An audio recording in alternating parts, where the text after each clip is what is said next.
Mimi Mwigulu Lameck Nchemba naapa kwamba nitakuwa mwaminifu kwa Jamhuri ya Muungano wa Tanzania na kuitumikia kwa moyo wangu wote, na kwamba nitaihifadhi, nitailinda na kuitetea Katiba ya Jamhuri ya Muungano wa Tanzania kwa mujibu wa sheria iliyowekwa. Ewe Mwenyezi Mungu nisaidie.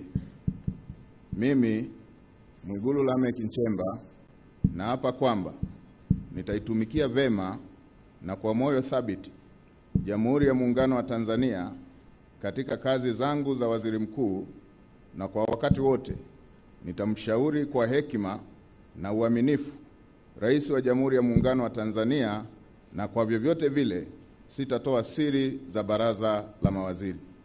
Ewe Mwenyezi Mungu nisaidie.